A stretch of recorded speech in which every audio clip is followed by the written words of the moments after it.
It's about fairness, Yeah. and people want a fair system, right? And a lot of people recognise that generations of families have come to our country and contribute to the country and contribute to our public services, and people think that's a good thing. I mean, as an MP for Leicester, it's most clearly and obviously a good thing in Leicester. But what people take, where they take rightly object to, is the illegal immigration where the system is being abused, and you need a fair system. So Labour absolutely has to put in place a fair system.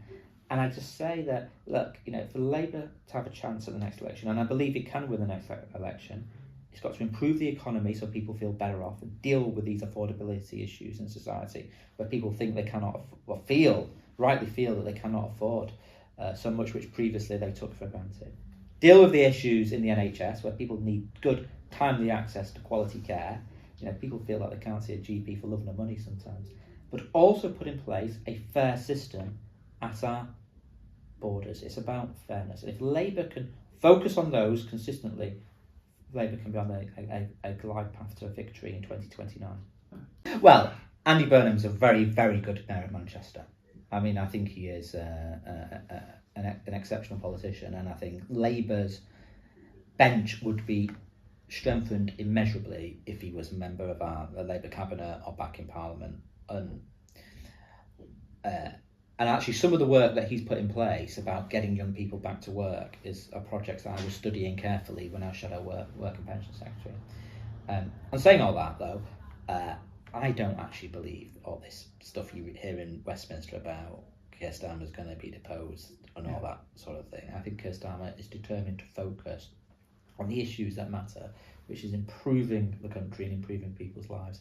And I think Labour can turn this around, and I suspect in a year's time, if you come back to record me for a follow-up interview, I'll bet you that Keir Starmer's still the Labour Prime Minister. I mean, I grew up with a dad who had a drink problem. He died because of his drinking. And I know that when I've spoken out about this, the feeling of guilt that I have, that I'm somehow betraying his memory. But I also know that there are so many children out there who are impacted by this, and unless they get the proper support, they're at risk of themselves going on for a life of drink abuse, drug abuse, or other addictions, or perhaps other mental health conditions.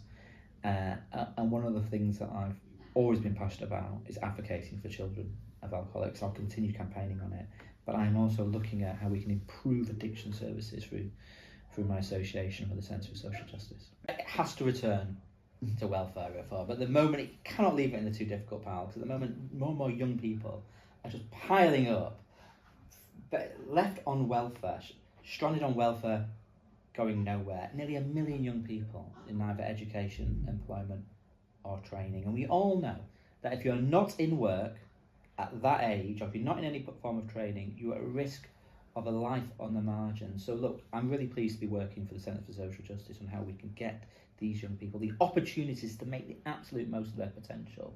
And Labour has to do this at the heart of what Labour's about, giving people the opportunities so they can go as far as their talents will take them.